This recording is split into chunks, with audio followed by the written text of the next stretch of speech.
ਨਵੰਬਰ ਦੀ 19 ਤਰੀਕ ਤੇ ਸਾਲ 2021 ਸੀ।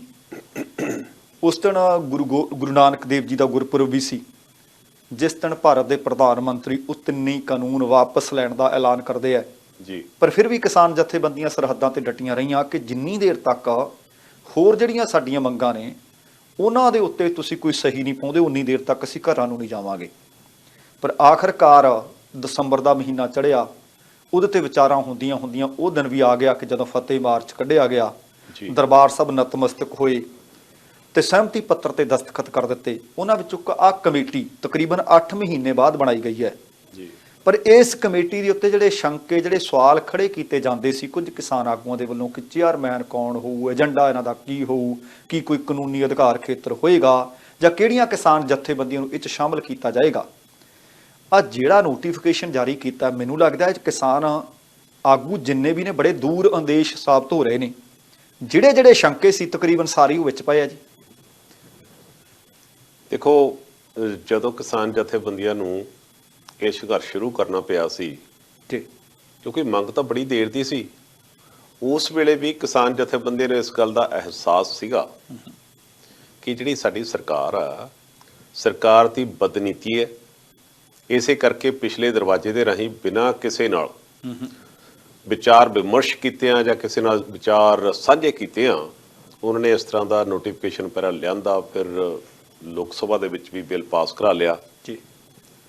ਇਸੇ ਕਰਕੇ ਪੰਜਾਬ ਦੀਆਂ ਕਿਸਾਨ ਜਥੇਬੰਦੀਆਂ ਨੂੰ ਇਸ ਦਾ ਮੋਢੀ ਵੀ ਮੰਨਿਆ ਜਾਂਦਾ, ਕਿਉਂਕਿ ਇਹਨਾਂ ਕਿਸਾਨ ਜਥੇਬੰਦੀਆਂ ਦੇ ਵਿੱਚ ਉਹ ਲੋਕ ਸ਼ਾਮਲ ਨੇ ਜਿਹੜੇ ਐਕਚੁਅਲ ਕਿਸਾਨ ਨੇ ਤੇ ਧਰਤੀ ਨਾਲ ਜੁੜੇ ਹੋਏ ਆ ਔਰ ਪੜ੍ਹੇ ਲਿਖੇ ਵੀ ਹੈ ਜੀ।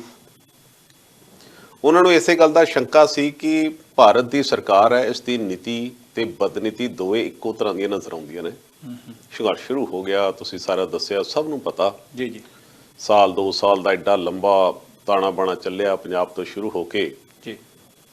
ਆਖਰ ਵਿੱਚ ਅਸੀਂ ਜਾਂ ਭਾਰਤੀ ਕਿਸਾਨ ਯੂਨੀਅਨ ਜਾਂ ਭਾਰਤ ਦੇ ਉਹ ਲੋਕ ਜਿਹੜੇ ਖੇਤੀਬਾੜੀ ਮਿੱਟੀ ਦੇ ਨਾਲ ਜੁੜੇ ਹੋਏ ਆ, ਭਾਰਤ ਦੇ ਉਸ ਪ੍ਰਧਾਨ ਮੰਤਰੀ ਨੂੰ ਜਿਸ ਦਾ ਇਸ ਗੱਲ ਤੋਂ ਪ੍ਰਚਾਰ ਕੀਤਾ ਜਾਂਦਾ ਜੀ ਕਿ ਇਹਦਾ ਲਫ਼ਜ਼ ਤਾਂ ਪੱਥਰ ਤੇ ਲਕੀਰ ਹੈ, ਉਹਨੂੰ ਝੁਕਾ ਦਿੰਦੇ ਆ, ਉਹਨੂੰ ਮਜਬੂਰ ਕਰ ਦਿੰਦੇ ਆ ਉਹਨਾਂ ਕਾਨੂੰਨਾਂ ਨੂੰ ਵਾਪਸ ਲੈਣ ਦੇ ਲਈ ਜੀ। ਉਸ ਵੇਲੇ ਵੀ ਇਸ ਗੱਲ ਦੇ ਸ਼ੰਕੇ ਸੀ ਵਿਨਪਲ ਸਾਹਿਬ ਕਿ ਇਹ ਕਾਨੂੰਨ ਇਹਨਾਂ ਨੇ ਵਾਪਸ ਲਏ ਆ। ਜਿਸ ਤਰ੍ਹਾਂ ਦੀ ਇਹਨਾਂ ਦੀ ਨੀਅਤ ਪਹਿਲਾਂ ਸੀ ਕਿ ਇਹ ਹੁਣ ਨਿਰਮਲ ਹੋ ਗਈ ਆ, ਹੁਣ ਇਹ ਬਹੁਤ ਕੋਮਲਮਲ ਹੋ ਗਏ ਆ, ਕਿ ਹੁਣ ਇਹ ਆਪਣੇ ਨਾਲ ਦੇ ਸਾਥੀ ਜਿਹੜੇ ਧੰਨਾ ਸੇਠ ਨੇ ਉਹਨਾਂ ਤੋਂ ਦੂਰ ਚਲੇ ਜਾਣਗੇ, ਜਿਹੜੇ ਸਰਕਾਰਾਂ ਨੂੰ ਹਜ਼ਾਰਾਂ ਕਰੋੜ ਰੁਪਈਆ ਫੰਡ ਦੇ ਕੇ ਸਰਕਾਰਾਂ ਨੂੰ ਚਲਾਉਂਦੇ ਆ ਜੀ, ਉਹਨਾਂ ਨੂੰ ਫਿਰ ਨਾਰਾਜ਼ ਕਰ ਲੈਣਗੇ। ਜਾਂ ਫਿਰ ਜਿਹੜੀ ਸਰਕਾਰ ਦੀ ਨੀਤੀ ਆ ਕਿ ਸਾਰਾ ਕੁਝ ਹੌਲੀ ਹੌਲੀ ਹੌਲੀ 5-4 ਬੰਦਿਆਂ ਦੇ ਹੱਥ 'ਚ ਪਟਰਾ ਕੇ ਤੇ ਬਾਕੀ ਸਾਰੇ ਦੇਸ਼ ਨੂੰ ਲੇਬਰ ਦੇ ਤੌਰ ਤੇ ਡਿਵੈਲਪ ਕੀਤਾ ਜਾਵੇ, ਕਿ ਹੁਣ ਉਹਨਾਂ ਸਾਰੀਆਂ ਚੀਜ਼ਾਂ ਤੋਂ ਪਿੱਛੇ ਸਟੈਪ ਬੈਕ ਹੋ ਜਾਣਗੇ ਜੀ। ਇਹ ਸਾਰੇ ਸਵਾਲ ਸੀ ਜਿਹੜੇ ਉਸ ਵੇਲੇ ਵੀ ਮੂੰਹ ਢੱਕ ਕੇ ਖੜੇ ਸੀ। ਕਿਸਾਨ ਜਥੇਬੰਦੀਆਂ ਉਸੇ ਵੇਲੇ ਤੋਂ ਹੀ, ਜਦੋਂ ਇਹਨਾਂ ਨੂੰ ਕਿਹਾ ਗਿਆ ਸੀਗਾ ਕਿ ਜੀ ਤੁਸੀਂ ਆਪਣੇ ਬੰਦਿਆਂ ਦੇ ਨਾਂ ਤੇ ਦਿਓ, ਉਸ ਵੇਲੇ ਤੋਂ ਹੀ ਕਿਸਾਨ ਜਥੇਬੰਦੀਆਂ ਲਗਾਤਾਰ ਇਸ ਗੱਲ ਦਾ ਮੈਸੇਜ ਦਿੰਦੀਆਂ ਰਹੀਆਂ ਕਿ ਭਾਰਤ ਸਰਕਾਰ ਦੱਸੇ ਕਿ ਜਿਹੜੀ ਇਹ ਕਮੇਟੀ ਬਣਾਈ ਜਾਊਗੀ, ਇਸ ਦੀ ਰੂਪਰੇਖਾ, ਇਸ ਦੀ ਬਾਡੀ, ਇਹਦਾ ਸਟਰਕਚਰ ਕਿਹੋ ਜਿਹਾ ਹੋਊਗਾ, ਇਸ ਦੇ ਵਿੱਚ ਕਿੰਨੇ ਲੋਕ ਪਾਏ ਜਾਣਗੇ, ਕਿੱਥੋਂ ਕਿੱਥੋਂ ਪਾਏ ਜਾਣਗੇ, ਕਿਸਾਨਾਂ ਦੀ ਜਿਹੜੀ ਨੁਮਾਇੰਦਗੀ ਹੋਊਗੀ ਉਸ ਨੁਮਾਇੰਦਗੀ ਦੀ ਕੀ ਰੇਸ਼ੋ ਹੋਊਗੀ, ਕੀ ਉਹਦੀ ਪਾਵਰ ਹੋਊਗੀ, ਕੀ ਉਹਦਾ ਚੇਅਰਮੈਨ ਕੌਣ ਹੋਊਗਾ। ਉਸ ਦਾ ਸਭ ਤੋਂ ਪਹਿਲਾ ਜਿਹੜਾ ਸਭ ਤੋਂ ਮਹੱਤਵਪੂਰਨ ਹੈ ਕਿ ਸਵਾਮੀਨਾਥਨ ਕਮਿਸ਼ਨ ਦੀਆਂ ਜਿਹੜੀਆਂ ਰਿਪੋਰਟਾਂ ਨੇ ਜਾਂ MSP ਦੇ ਜਿਹੜੇ ਮਾਮਲੇ ਨੇ ਉਹਨਾਂ ਤੇ ਡਿਸਕਸ਼ਨਾਂ ਹੋਣਗੀਆਂ ਇਹਦੇ ਤੇ। ਔਰ ਇਸ ਤੋਂ ਇਲਾਵਾ ਇਸ ਦੇ ਵਿੱਚ ਹੋਰ ਕਿਹੜੀਆਂ ਕਿਸਾਨ ਜਥੇਬੰਦੀਆਂ ਹੋਣਗੀਆਂ ਜਿਹੜੀਆਂ ਪਹਿਲਾਂ ਖੰਭਾਂ ਵਾਂਗੂ ਰਾਤੋਂ ਰਾਤ ਪੈਦਾ ਕਰ ਲਈਆਂ ਸੀ, ਕਿ ਕੋਈ ਇਸ ਤਰ੍ਹਾਂ ਦਾ ਫਰਜ਼ੀਵਾੜਾ ਤਾਂ ਨਹੀਂ ਹੋਊਗਾ। ਇਹ ਇਸ ਕਰਕੇ ਇਹ ਸਾਰੇ ਸ਼ੰਕੇ ਸੀ ਕਿਸਾਨਾਂ ਦੇ, ਕਿਉਂਕਿ ਸਰਕਾਰ ਦੀ ਨੀਅਤ ਠੀਕ ਨਹੀਂ। ਸਰਕਾਰ ਦੇ ਜਿਹੜੇ ਬਿਆਨ 1 ਸਾਲ ਚੱਲਦੇ ਰਹੇ ਔਰ ਉਹਨਾਂ ਦੀ ਸੈਕੰਡ ਕਲਾਸ ਦੇ ਨੇਤਾ ਮੂੰਹ ਫਟ ਬੋਲਦੇ ਰਹੇ। ਉਹਨਾਂ ਦਾ ਇੱਕ ਭੌਂਪੂ ਮੀਡੀਆ, ਭੌਂਪੂ ਤੋਂ ਮੈਂ ਕਲੀਅਰ ਕਰਦਾ, ਕਈਆਂ ਨੂੰ ਇਹ ਭੌਂਕੂ ਲੱਗਦਾ ਹੁੰਦਾ, ਭੌਂਪੂ ਹੈ ਲਫ਼ਜ਼। ਸੁਣਨ ਦੇ ਵਿੱਚ ਉਹਨਾਂ ਨੂੰ ਤੇ ਇੱਧਰ ਉੱਧਰ ਹੋ ਜਾਂਦਾ ਕਿ ਵੀਰੇ ਆਪਾਂ ਕੰਮ ਨਾਲ ਹੋਰ ਵੀ ਕਰੀ ਜਾਂਦੇ, ਨਾਲ ਸੁਣੀ ਵੀ ਜਾਂਦੇ ਆ ਜੀ। ਜਿਹੜਾ ਉਹਨਾਂ ਦਾ ਭੌਂਪੂ ਮੀਡੀਆ ਜੀ ਜੀ, ਉਸ ਦੇ ਰਾਹੀਂ ਉਹਦਾ ਪ੍ਰਚਾਰ ਪ੍ਰਸਾਰ ਫਿਰ ਕਿਸਾਨਾਂ ਦੇ ਖਿਲਾਫ ਕਰਨਗੇ। ਸੋ ਕਿਸਾਨ ਜਥੇਬੰਦੀਆਂ ਵਿਨਪਾਲ ਸਾਹਿਬ ਐਂ ਲੱਗਦਾ ਸੀ ਕਿ ਉਹ ਦੋਧੀਆਂ ਫੁੱਕੀਆਂ ਹੋਈਆਂ ਲੱਸੀ ਨੂੰ ਫੁੱਕਾਂ ਮਾਰਦੀਆਂ ਨੇ। ਜੀ ਜੀ। ਅੱਜ ਉਹ ਸ਼ੰਕੇ ਸਾਰੇ ਹੀ ਸਪਸ਼ਟ ਹੋ ਗਏ ਆ।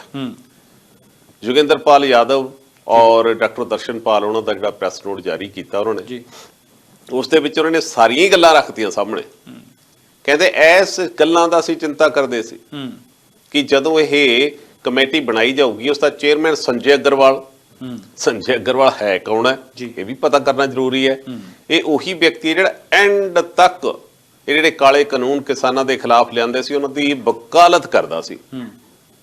ਇਸ ਦੇ ਵਿੱਚ ਜਿਹੜੇ ਹੋਰ ਵਿਅਕਤੀ ਪਾਏ ਗਏ ਆ ਉਹ ਜਾਂ ਤਾਂ ਆਰਐਸਐਸ ਨਾਲ ਸੰਬੰਧਿਤ ਰਹੇ ਜਾਂ ਬੀਜੇਪੀ ਦੀਆਂ ਵੱਖ-ਵੱਖ ਸਟੇਟਾਂ ਦੇ ਨਾਲ ਸੰਬੰਧਿਤ ਰਹੇ ਜਾਂ ਫਿਰ ਜਿਹੜੇ ਇਹਨਾਂ ਦੇ ਕਿਸਾਨਾਂ ਦੇ ਖਿਲਾਫ ਔਰ ਇਹਨਾਂ ਕਾਨੂੰਨਾਂ ਦੇ ਹੱਕ 'ਚ ਲਗਾਤਾਰ ਅਖਬਾਰਾਂ 'ਚ ਤੇ ਵੱਖ-ਵੱਖ ਪੋਲੀਟੀਕਲ ਜਾਂ ਮੀਡੀਆ ਪਲੇਟਫਾਰਮਾਂ ਤੇ ਇਹਨਾਂ ਦੀ ਪੂਰਾ ਪੱਖ ਪੂਰਦੇ ਰਹੇ ਆ ਜੀ। ਵਿੱਚ ਜਦੋਂ ਸਾਰੇ ਇੱਕ ਪਾਸੇ ਖੜੇ ਕਰਤੇ, ਕਿਸਾਨ ਜਥੇਬੰਦੀਆਂ ਤੁਸੀਂ 3 ਨੁਮਾਇੰਦੇ ਮੰਗਦੇ ਹੋ, ਫਿਰ ਕਿਸਾਨਾਂ ਦਾ ਉੱਥੇ ਰੋਲ ਕਿੰਨਾ ਹੋਊਗਾ? ਊਂਠ ਦੇ ਮੂੰਹ 'ਚ ਜੀਰਾ। ਕਿਸਾਨ ਕੀ ਕਰਨਗੇ? ਉੱਥੇ ਰੋਣਗੇ, ਪਿੱਟਣਗੇ, ਰੌਲਾ ਪਾਉਣਗੇ। ਪ੍ਰਚਾਰ ਇਸ ਗੱਲ ਦਾ ਕੀਤਾ ਜਾਊ ਕਿ ਜਿੰਨਾ ਕੁਝ ਕੀਤਾ ਗਿਆ ਕਿਸਾਨਾਂ ਦੀ ਸਹਿਮਤੀ ਦੇ ਨਾਲ ਕੀਤਾ ਗਿਆ। ਕਿਸਾਨ ਕਿੱਥੇ ਜਾਣਗੇ?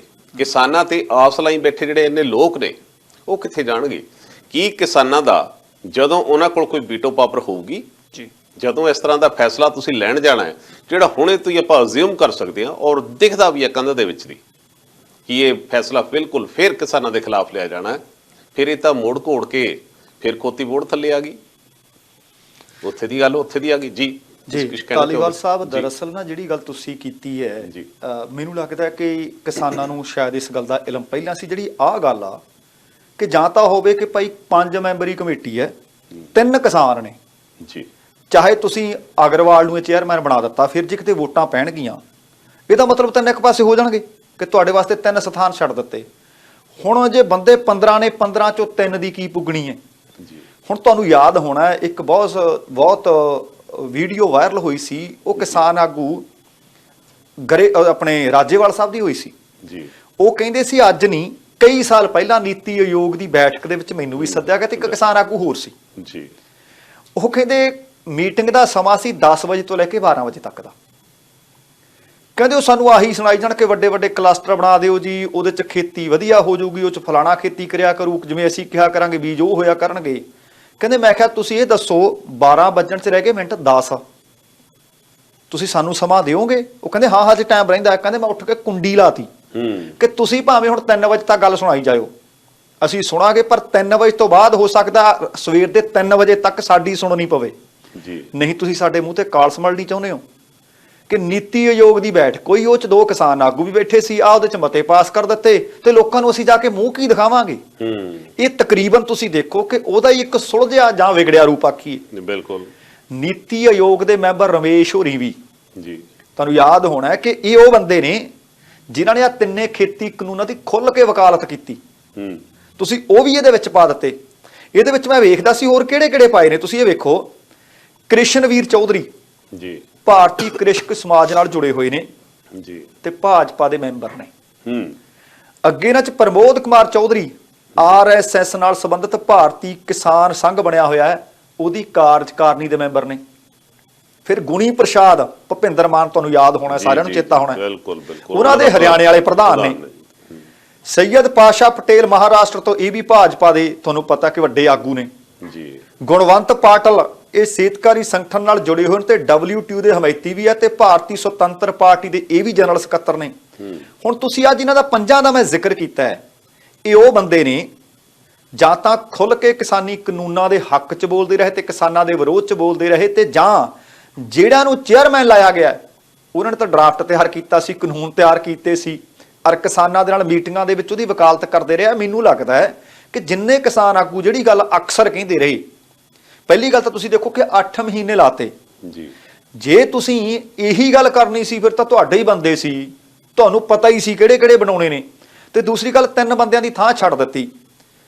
ਕਿਸਾਨ ਆਗੂ ਭਾਵੇਂ ਡਾਕਟਰ ਦਰਸ਼ਨਪਾਲ ਨੇ ਤੇ ਭਾਵੇਂ ਯੋਗਿੰਦਰ ਯਾਦਵ ਹੋਰਾਂ ਦਾ ਤੁਸੀਂ ਜ਼ਿਕਰ ਕੀਤਾ, ਉਹ ਤਾਂ ਕਹਿੰਦੇ ਅਸੀਂ ਡੇ 1 ਤੋਂ ਕਹਿੰਦੇ ਆ ਜੀ ਕਿ ਸਾਨੂੰ ਇਹ ਦੱਸੋ ਕਿ ਇਹਦਾ ਅਧਿਕਾਰ ਖੇਤਰ ਕੀ ਹੋਊ। ਹੁਣ ਇਹਦਾ ਅਧਿਕਾਰ ਖੇਤਰ ਇਹ ਹੈ ਕਿ ਕਿਸਾਨੀ ਕਾਨੂੰਨਾਂ ਤੇ ਸਿਰਫ ਇਹ ਸਲਾਹ ਦੇ ਸਕੂਗੀ। ਜੇ MSP ਲਾਗੂ ਕਰਵਾਉਣ ਵਾਸਤੇ ਕੋਈ ਕਾਨੂੰਨੀ ਅਧਿਕਾਰ ਖੇਤਰ ਹੀ ਹੈ ਨੀਗਾ। ਫਿਰ ਤੇਜ਼ਾਬਾਂ ਦਾ ਭੇੜਾ ਉੱਥੇ 10 ਦਿਨ ਵੱਧ ਕਰ ਲੈਣ ਘੱਟ ਕਰ ਲੈਣ। ਤੀਸਰੀ ਗੱਲ, 3 ਜਣਿਆਂ ਵਾਸਤੇ ਖਾਲੀ ਸਥਾਨ ਛੱਡ ਦਿੱਤਾ ਜੀ। ਜੇ 3 ਪਾ ਵੀ ਦਿੱਤੇ ਤੇ ਉਹ ਕਰਨਗੇ ਕੀ? ਉਹ ਕਹਿੰਦੇ ਹੁਣ ਸਾਨੂੰ ਲੱਗਦਾ ਹੈ ਕਿ ਮੈਂਬਰ ਦੇਣ ਦੀ ਬਜਾਏ ਅਸੀਂ ਲੋਕਾਂ ਨੂੰ ਦੱਸੀਏ। ਇਹਨਾਂ ਨੂੰ ਆਦਤ ਪਈ ਹੋਈ ਹੈ ਨਾ ਪੁਰਾਣੀ ਜੀ। ਜਦੋਂ ਸਰਕਾਰ ਬਣੀ ਬਹੁਤ ਲੋਕਾਂ ਨੂੰ ਆਸਾਂ ਸਨ ਕਿ ਲਾਲ ਕ੍ਰਿਸ਼ਨ ਅਡਵਾਨੀ ਸਾਹਿਬ ਬਹੁਤ ਵੱਡੇ ਰੁਤਬੇ ਤੇ ਸ਼ਾਇਦ ਸਰਕਾਰ ਨੂੰ ਕੰਟਰੋਲ ਕਰਿਆ ਕਰਨਗੇ। ਕਹਿੰਦੇ ਜੀ ਉਹਨਾਂ ਤੋਂ ਅਸੀਂ ਕੰਟਰੋਲ ਕਰਾਇਆ ਕਰਾਂਗੇ, ਉਹਨਾਂ ਨੂੰ ਮਾਰਗਦਰਸ਼ਨ ਮੰਡਲ ਦੇ ਵਿੱਚ ਪਾ ਦਿੱਤਾ ਜਾਊਗਾ। ਲਫ਼ਜ਼ ਇਸ ਤਰ੍ਹਾਂ ਦਾ ਲੱਭ ਕੇ ਲਿਆਂਦਾ ਵੀ ਸ਼ਾਇਦ ਬੜੇ ਭਾਰੀ ਭਰਕਮ ਸ਼ਬਦ ਹੁੰਦੇ ਨੇ। ਹਾਂ, ਵੀ ਪ੍ਰਧਾਨ ਮੰਤਰੀ ਜਦੋਂ ਵੀ ਸਵੇਰੇ ਆਇਆ ਕਰੂ ਪੈਰਾਂ 'ਚ ਪੈ ਜਾਇਆ ਕਰੂਗਾ, ਫਿਰ ਅਸ਼ੀਰਵਾਦ ਦਿਆ ਕਰਨਗੇ, ਫਿਰ ਪੁੱਛ ਕੇ ਜਾਇਆ ਕਰੂਗਾ। ਉਹਦਾ ਹਾਲ ਇਸ ਤਰੀਕੇ ਨਾਲ ਕੀਤਾ ਕਿ ਜਿਵੇਂ ਆਪਣੇ ਬਜ਼ੁਰਗਾਂ ਨੂੰ ਬਹੁਤ ਥੰਮ ਤੇ ਇਸ ਤਰ੍ਹਾਂ ਦੀਆਂ ਖਬਰਾਂ ਆਉਂਦੀਆਂ ਨੇ ਕਿ ਤੂੜੀ ਵਾਲੇ ਅੰਦਰ ਉਹਨਾਂ ਦਾ ਮੰਜਾ ਲਾ ਦਿੱਤਾ ਜਾਂਦਾ।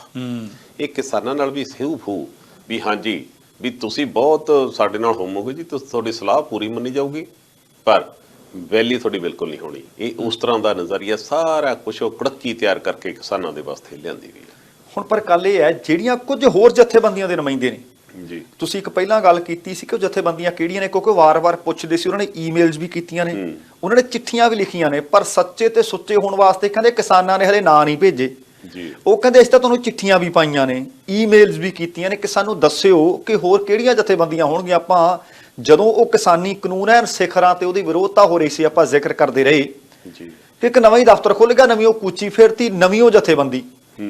ਕਹਿੰਦੇ ਸੀ ਵੀ ਪਤਾ ਨਹੀਂ ਲੱਖਾਂ ਦੇ ਨਾਲ ਗੱਲ ਕਰ ਲਈ ਜਾ ਕੇ, ਉਹ ਚੋਂ 70% ਹੱਕ 'ਚ ਨੇ। ਆਪਾਂ ਪੁੱਛਦੇ ਹੁੰਦੇ ਸੀ ਕਿ ਉਹ ਜਥੇਬੰਦੀ ਪੈਦਾ ਕਿੱਥੇ ਹੋਈ।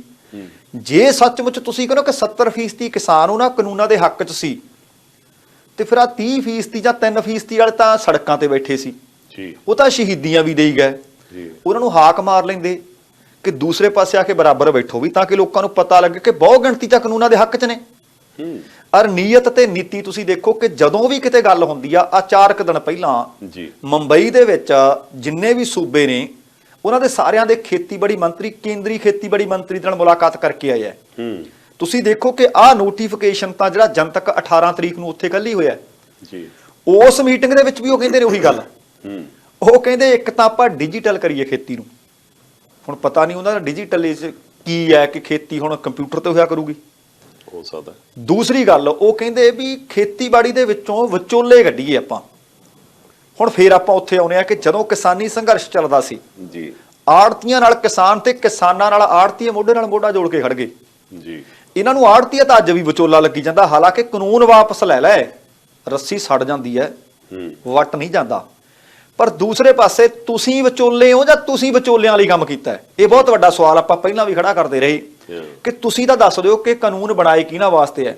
ਜਿਹੜੇ ਕਲਸਟਰਾਂ ਦਾ ਜ਼ਿਕਰ ਨੀਤੀ ਆਯੋਗ ਵਾਲੇ ਕਰਦੇ ਸੀ ਜਾਂ ਜਿਨ੍ਹਾਂ ਵਾਸਤੇ ਤੁਸੀਂ ਜ਼ਮੀਨਾਂ ਹਥਿਆਉਣ ਦੀ ਕੋਸ਼ਿਸ਼ ਕਰਦੇ ਸੀ, ਔਰ ਪਿਊਸ਼ ਗੋਇਲ ਹੋਰਾਂ ਦੇ ਔਨ ਰਿਕਾਰਡ ਬਿਆਨ ਪਏ ਨੇ। ਜਦੋਂ ਪੁੱਛਿਆ ਕਿ ਤੁਸੀਂ ਖੇਤੀਬਾੜੀ ਲਈ ਕਾਨੂੰਨ ਬਣਾ ਸਕਦੇ ਹੋ ਤਾਂ ਸੂਬਾ ਸਰਕਾਰ ਬਣਾ ਸਕਦੀ ਹੋ, ਕਹਿੰਦੇ ਇਸ ਤਾਂ ਵਪਾਰੀਆਂ ਲਈ ਬਣਾਏ ਨੇ। ਫਿਰ ਵਪਾਰੀਆਂ ਲਈ ਖੇਤੀ ਕਾਨੂੰਨ ਕਿਵੇਂ ਬਣ ਸਕਦੇ ਨੇ? ਵਪਾਰੀ ਕਾਨੂੰਨ ਹੋ ਸਕਦੇ ਨੇ, ਵਪਾਰ ਸੁਧਾਰ ਕਾਨੂੰਨ ਹੋ ਸਕਦੇ ਨੇ, ਵਪਾਰੀਆਂ ਦੀ ਆਮਦਨ ਦੁੱਗਣੀ ਕਰਨ ਦੇ ਕਾਨੂੰਨ ਹੋ ਸਕਦੇ ਨੇ। ਫਿਰ ਨਾ ਖੇਤੀ ਕਾਨੂੰਨ ਕਿਉਂ? ਜਿੱਥੇ ਉਦੋਂ ਸਵਾਲ ਸੀ, ਮੈਨੂੰ ਲੱਗਦਾ ਅੱਜ ਇੱਕ ਵਾਰ ਫੇਰ ਸਵਾਲ ਉੱਥੇ ਹੀ ਖੜਾ ਹੈ